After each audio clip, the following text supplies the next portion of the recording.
Kadosh Boker or Masechet Bava Kamma Daf Nun Hey Amud Aleph Nun He 55A1 Hamza. Yeah, fine. So it says like this. We just asked why. What is the difference in the first 10 commandments and the second 10 commandments? Why is it by Aseret Dibrot Rishonot it says the word Tov, and the second Aseret Dibrot does not say the word Tov? So Amalo, he answered him to Rabbi Hanina, right? The first one, right? Sorry, what did I just say? The second one there is Tov. Sorry. The opposite. Right? Why is it that the first one did not say it and the second one did say it? So he says, Amalo, he says, Ad shata sho'alani lama ne'emar bahem Tov, shalani ne'emar bahem Tov, imlav. Why are you asking me whether it does have or doesn't have? Tell me, is it written or not? I don't even know if it says Tov or not. Go check him and he's going to tell you, right? Because he's an expert in Agadot. So let's see. So Azal he went to him. Amarle, he tells him, Mimenu, right, from Yibushu ben Levi, lo shamati. I didn't hear the answer.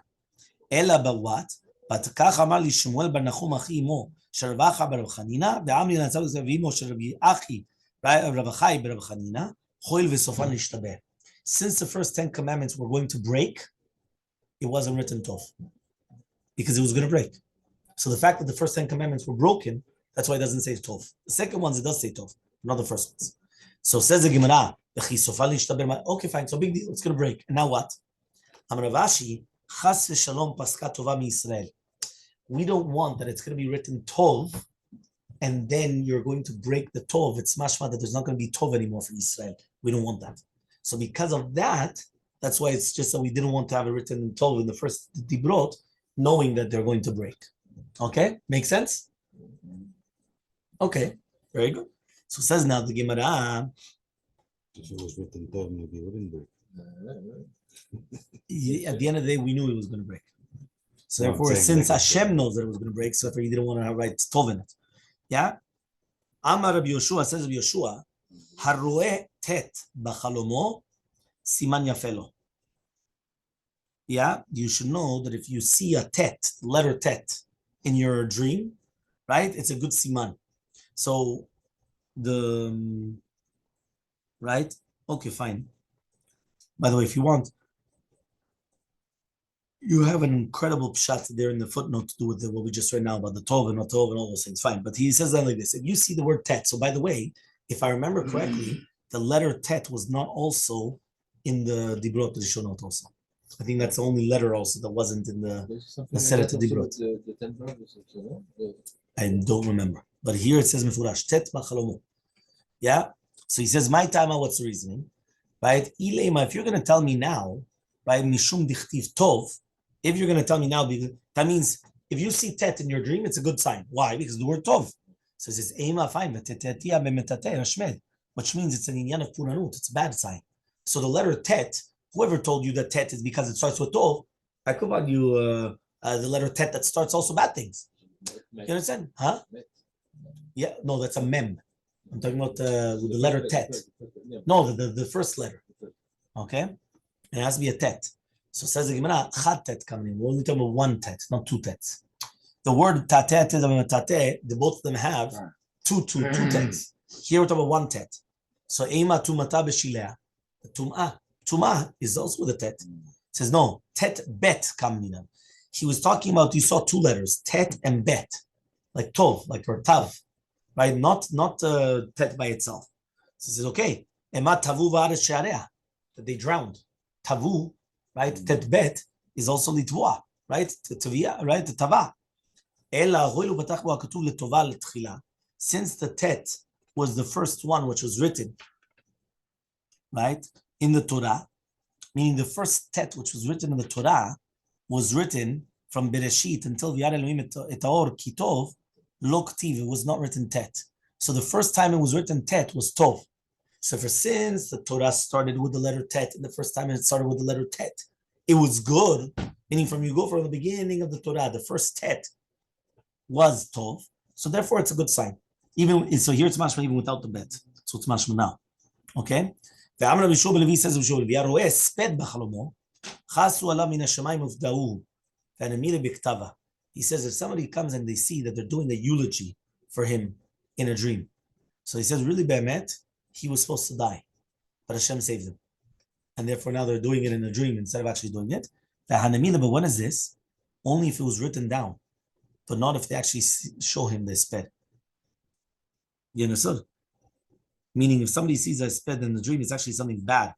But if they saw it written down, then it was like there was a sechut that he did that it changed from hesped to chas peidalid, to chas ped.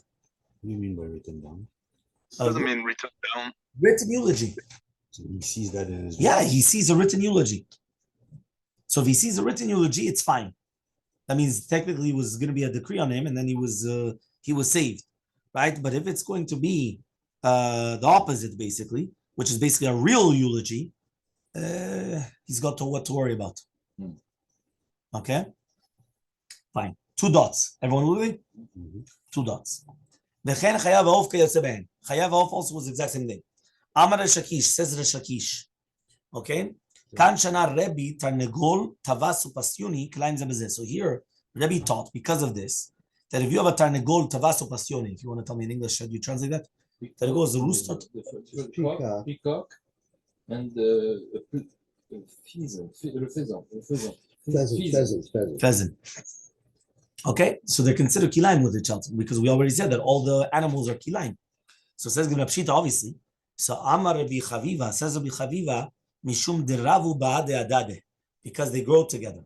So Ma'odatem, I would have thought to say mine chadu, it's all one species. Kamashmalan comes teach you, they know there's the different meaning. I would have thought to say, listen, they're always growing together, so it's the same thing. Right? This is the exact same thing. No, it's not. Okay. Amar Shmuel says Shmuel. Avaz ve'avaz bar kilaim. Even an avaz and avaz bar, which means I think it's duck. The duck and the wild duck. The goose. Okay, the goose and the wild goose. Yeah, so it's also going to be the same thing.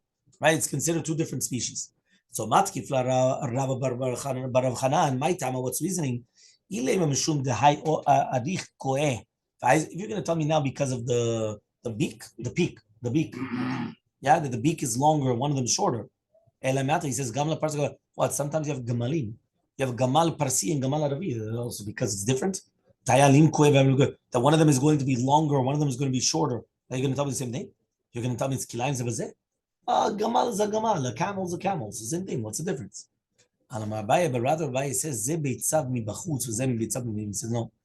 Because the male, the avazabar, the wild goose, the beitzim, the eggs, meaning the male genitals, are on the outside. The vaz regular one, they're on the inside, so you can't see them. Rav Papa says another reason. One of them is going to carry 1 beitzah every single time, and the other one is going to carry kama biyata b'shichla, many of them in a single time. So basically, since they're so different in everything the way that they are, that's why he's saying that it's different halachot. So Amar Rabbi Yomi Abar Shakish says Rabbi Yomi Nemer Shakish Marbia Shne Minim Shebayam Lokeh.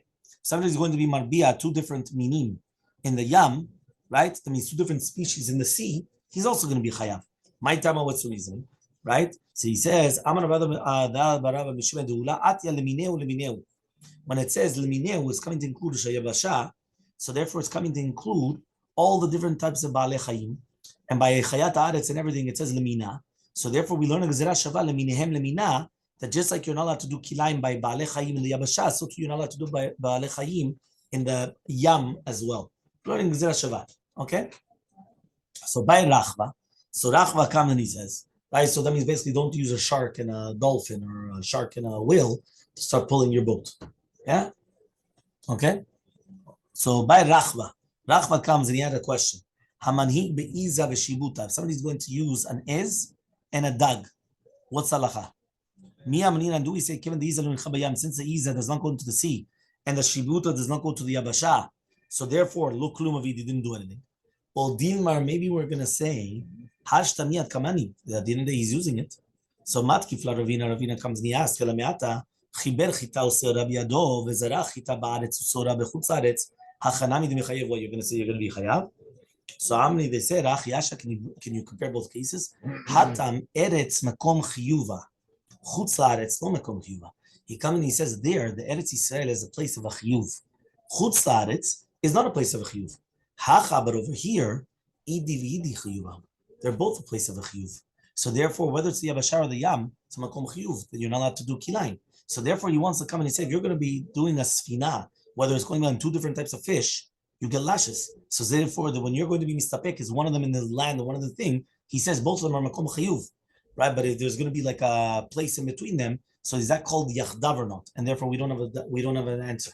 Meaning we leave it in a Safek, we're not really sure. Right, really, Bemet, are you allowed to use one?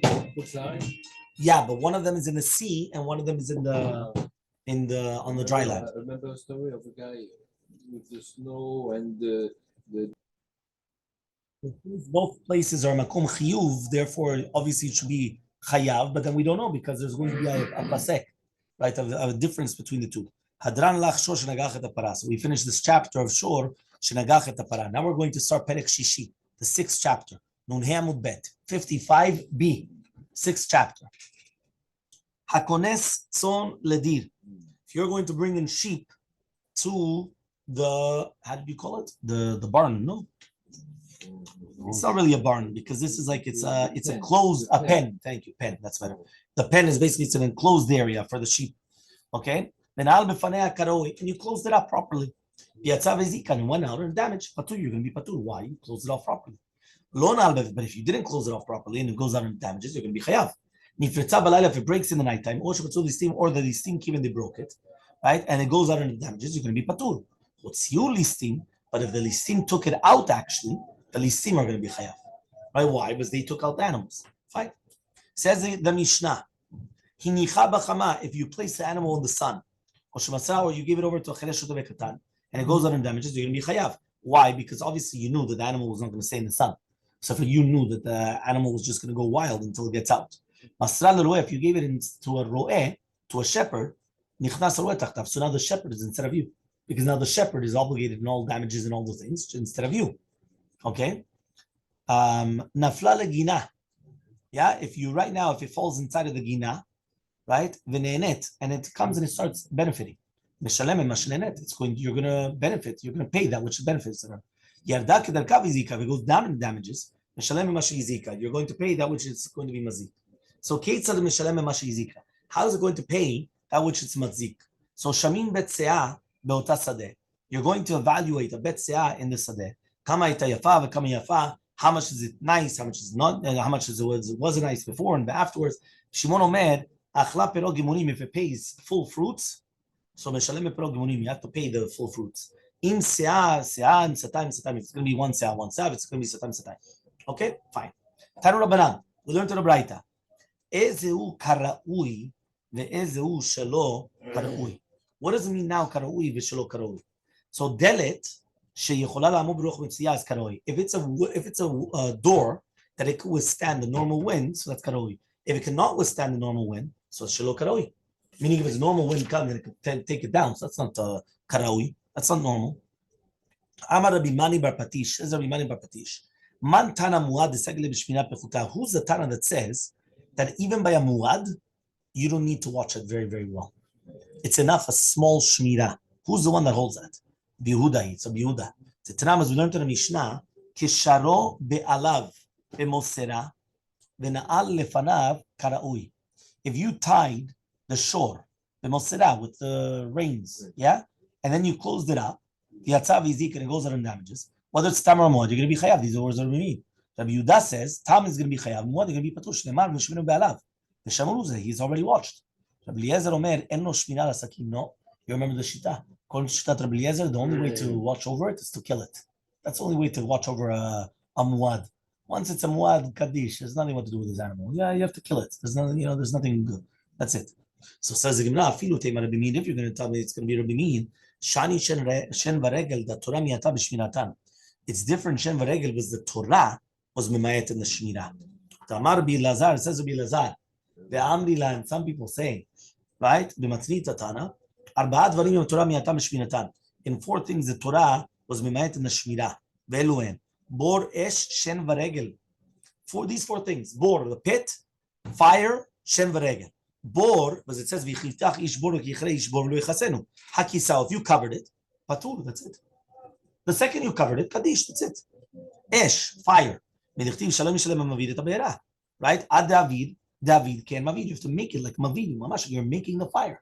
Right? That means you are poshea and shminat fire. Shen, but it says over here, bisteacher. Ad David ken ubiel. Has to be that you're mamash. You're sending that he's giving it to him in his hands, like it's mamash pshia. Regel, but it says v'shilach. David ken v'shilach. So therefore, these four things, it comes out that all you have to do is like a small watching, and that's it. You don't have to do a full watching or whatever it is. The Tanya we learned in the Braita, v'shilach ze regel v'chenomen mishelchei regel l'shor v'chamon. Ubiel ze Hashem v'chenomen kasher v'regel l'tumah. We already learned this. Tamad David ken v'shilach ubiel. But if you didn't do that, you're not going to be chayav. Okay, fine. So Amar Rabba says that's also meduyak in our Mishnah. Why? Tiktani tzon michti b'shor kaskinam v'ati. We're talking about tzon, right? So he says if we're talking about now all the prakim, we're always talking about shor. So needs shor. Why are we talking? Why does this Mishnah start with sheep? Until now, every single perek, every single Gemara, every single Mishnah, everything's always talking about shor. All of a sudden, we talk about sheep. What's going on? So, Ma'ishna Diktani Tzon, Lav Mishum is not because the Torah was miyata b'shviratan. So, Lav Mishum Dikan Keren Loktiva be, because it's not written Keren. The Regel Hu Dichtiv, Shem Regel Hu Dichtiv be. Kamashvan the Shem Regel the Muadin and Shemamina. That's what you learn. Shem Regel, you're always going to be a Muad. Shem Regel is the only thing that you're Muad from the beginning. Remember, Keren we said is not Muad from the beginning. But goring is not normal from the beginning. That's why it's a tam until it becomes a Muad. So Tanya, we learned in the Braita, Yeshua says, if Yeshua bad varima patur midei adam echaved shemayim. We just learned this yesterday. Yeah, there are certain things that if you do something, you're going to be patur midei adam, meaning I cannot obligate you money, but you're going to be chayav midei shemayim. Okay, that means the onesh is mishamayim, right? So therefore, that's why I can't take it out from a betin, but at the end of the day, you're chayav midei shemayim. Beluel haporetz geder bifnei b'mat chavero. I'm going to go to your field. I'm going to break the fence. So now, and then your animal goes and starts damaging. I'm patur midei adam. Why? Because it was grama. I only caused it. I didn't do anything. Right? But I'm chayav midei shemayim. Right? Number two, kofef komato shel chavero b'vnei deka. I come and I put your wheat in front of the fire. If I'm going to rent false witnesses to testify, or I know about testimony about my friend and I don't testify. Those are four cases where I'm going to be patur midei adam, chayav midei shemayim. So Amar more says we're going to come and we're going to speak about each one of these cases now. What's the case? If you're going to tell me it's a kotel bari, so you should be chayav also on the kotel. But I don't understand you. It was a completely good wall. So if it's a good wall and you break down the wall, why in the world are you not going to be chayav? But rather, the Gemara is going to answer the kotel bad wall. We'll continue with Hashem tomorrow.